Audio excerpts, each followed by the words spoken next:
आगामी बृहस्पतिवार बुद्ध पूर्णिमार दिन सन्ध्येबेलाय तुलसी तलाय पुते दिन कयेकटी जिनिस।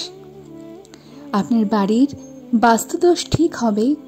मा लक्ष्मी एवं भगवान श्री नारायणेर आशीर्वादे आपनार जीवन थेके समस्त समस्यार समाधान हबे। आपनार जीवने यदि बाधा एसे थाके ताओ दूरीभूत हबे।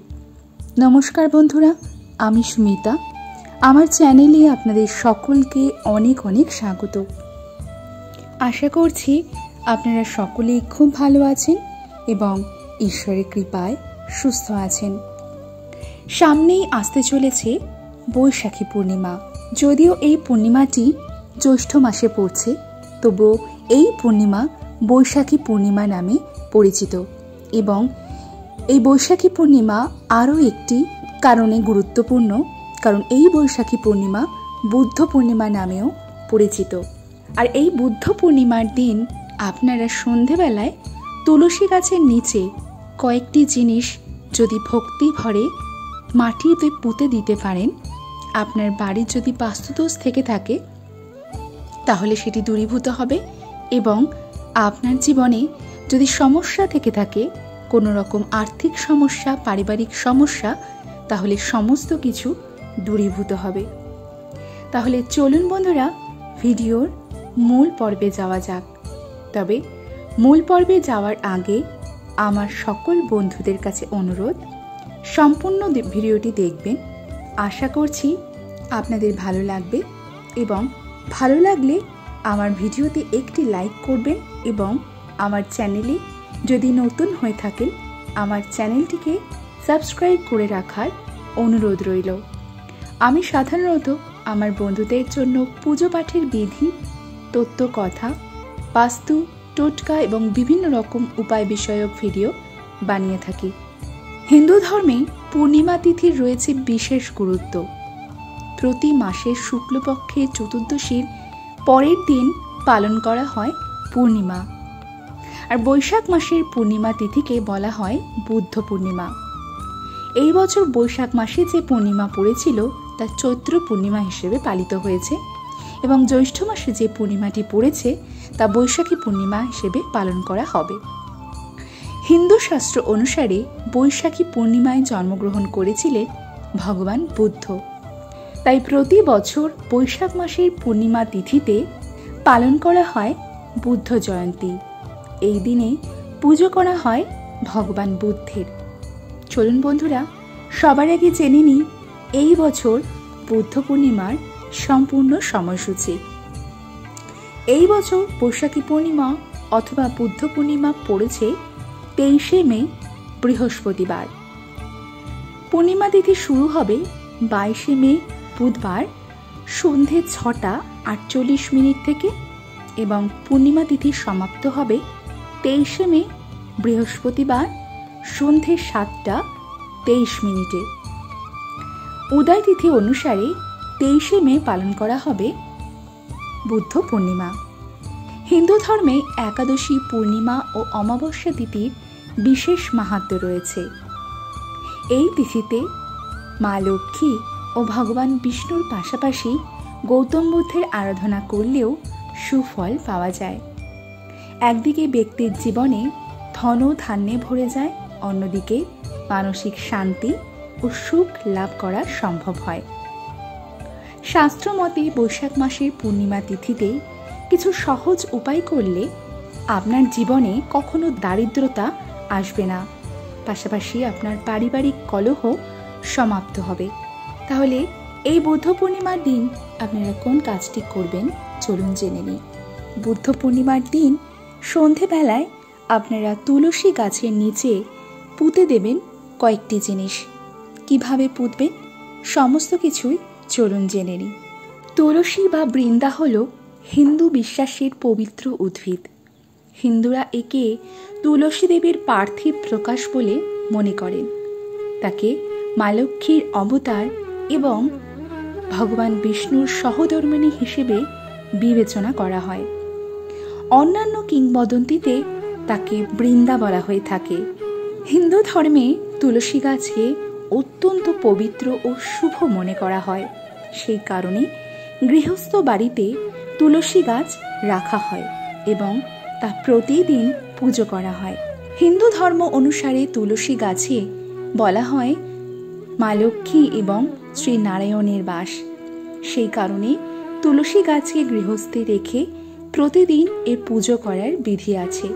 প্রতিদিন ভক্তি ভরে তুলসী গাছের পুজো করলে মা লক্ষ্মী যেমন খুশি হন তার সাথে সাথে ভগবান বিষ্ণুও তুষ্ট হন এবং আশীর্বাদ বর্ষিত করেন। ধর্মীয় দিক থেকে তুলসী গাছের যেমন বিশেষ মাহাত্ম্য রয়েছে, তেমনি বৈদিক জ্যোতিষেও তুলসী গাছ অত্যন্ত গুরুত্বপূর্ণ।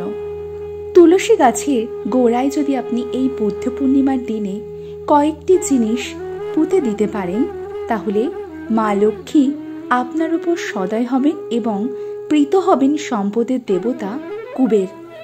মনে করা হয় এই উপায়টি করলে কুবের দেবতা নিজের সম্পদের ভাণ্ডার খুলে দেন সেই ব্যক্তির জন্য। তাহলে চলুন বন্ধুরা জেনে নিই যে কিভাবে আপনি এই উপায়টি করবেন। বুদ্ধ পূর্ণিমা যেহেতু একটি অত্যন্ত গুরুত্বপূর্ণ দিন, তাই এই দিন খুব সকাল সকাল ঘুম থেকে উঠবেন এবং সকালে ঘুম থেকে ওঠার পর আপনার ঘরদোর খুব সুন্দর করে পরিষ্কার করে নিয়ে দেখবেন কোথাও যেন কোনো রকম নোংরা আবর্জনা না থাকে। এরপর আপনারা স্নান সম্পন্ন করবেন। কোনো পুণ্য নদীতে স্নান করা এই দিন অত্যন্ত শুভ। যদি সেটা সম্ভব হয় করবেন, আর যদি না সম্ভব হয় বাড়িতে স্নানের পর আপনারা গঙ্গা জল মাথায় ছিটিয়েও নিতে পারেন, অথবা স্নানের জলের মধ্যে একটুখানি গঙ্গা জল মিশিয়ে স্নান করে নিতে পারেন। এরপর স্নান সারার পর শুদ্ধ বস্ত্র পরিধান করে আপনারা ঠাকুর ঘরে যাবেন এবং আপনার ঠাকুর ঘরের যে সমস্ত দেবতা রয়েছে তাদের সকলের পুজো করবেন এবং ভগবান শ্রী নারায়ণ এবং মা লক্ষ্মীর বিশেষ পুজো করবেন। ঘট বসিয়ে পুজো করবেন এবং ভোগ দেবেন। ভগবান শ্রী নারায়ণকে সিন্নি ভোগ দিতে পারেন এবং মা লক্ষ্মীকে পায়েসের ভোগ দিতে পারেন। এরপর আপনারা আরতি করবেন। করার পর মা লক্ষ্মীকে কয়েকটি জিনিস আপনারা নিবেদন করবেন। সেটি হলো একটি পান নেবেন, পানের উপর নেবেন, পানটি যেন কোথাও ছেঁড়া ফাটা না থাকে। পানটি খুব ভালো করে মুছে নেবেন শুকনো করে একটি কাপড় দিয়ে। তারপর পানের উপরে নেবেন একটি সুপুরি, সব কিছুর মধ্যেই একটি করে সিঁদুরের ফোঁটা দেবেন।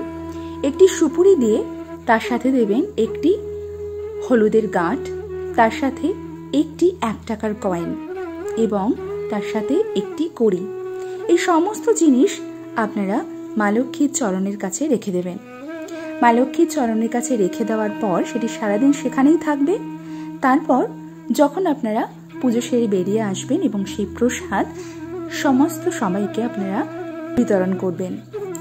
এরপর সন্ধ্যেবেলায় যখন আপনারা সন্ধে পুজো দেবেন, তখন অবশ্যই তুলসী গাছের নিচে একটি ঘিয়ের প্রদীপ জ্বালবেন এবং মা লক্ষ্মীর সামনে একটি অবশ্যই ঘিয়ের প্রদীপ প্রজ্বলন করবেন। এরপর তুলসী গাছের কাছে গিয়ে এরপর আপনারা যখন পুজো সম্পন্ন হয়ে যাবে, মা লক্ষ্মীর চরণের কাছ থেকে যে জিনিসগুলি আপনি রেখেছিলেন সেগুলি সংগ্রহ করে নেবেন।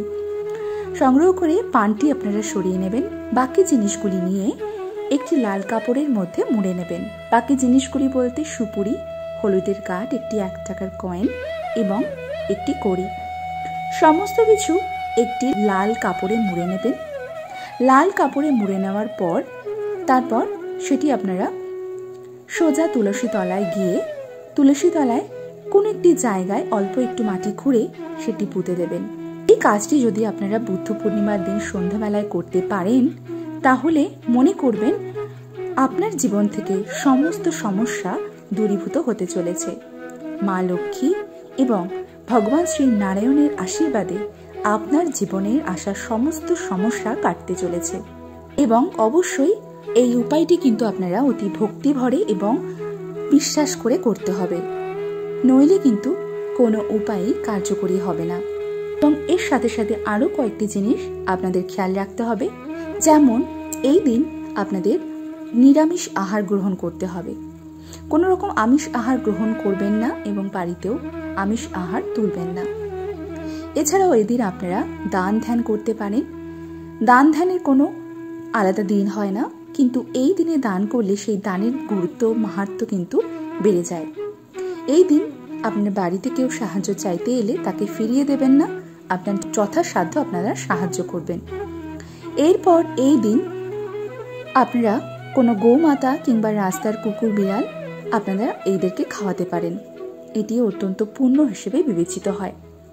এবং এই দিন কোনো রকম ঝামেলা, ঝগড়া, অশান্তিতে জড়াবেন না এবং কাউকে মনে কষ্ট দিয়ে কথা বলবেন না। তাছাড়াও কোনো বয়োজ্যেষ্ঠ ব্যক্তিকে আপনারা কটু কথা বলবেন না। এই কয়েকটি জিনিস আপনাদেরকে অবশ্যই খেয়াল রাখতে হবে এবং এই দিন পরিবারে কোনো রকম যেন কলহ না হয় সেই দিকটাই খেয়াল করবেন। এই কয়েকটি জিনিস মেনে যদি আপনারা এই উপায়টি করতে পারেন তাহলে আপনার জীবনে সমস্ত সমস্যার হবে সমাধান এবং আপনার জীবন থেকে আপনার আর্থিক সমস্যা, পারিবারিক সমস্যা, চাকরি ক্ষেত্রে সমস্যা, বাড়ির বাস্তুদোষের সমস্যা সমস্ত কিছু দূরীভূত হবে। তাহলে বন্ধুরা, আশা করছি আজকের আমার ভিডিওটি আপনাদের ভালো লেগেছে।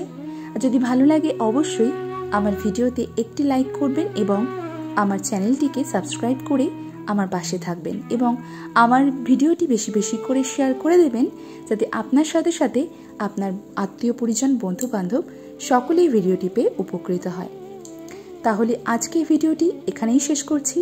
আবারও দেখা হবে আপনাদের সঙ্গে নতুন একটা ভিডিও নিয়ে খুব শিগগিরই। ততক্ষণের জন্য আপনারা সকলে খুব ভালো থাকবেন এবং ঈশ্বরের কৃপায় সুস্থ থাকবেন।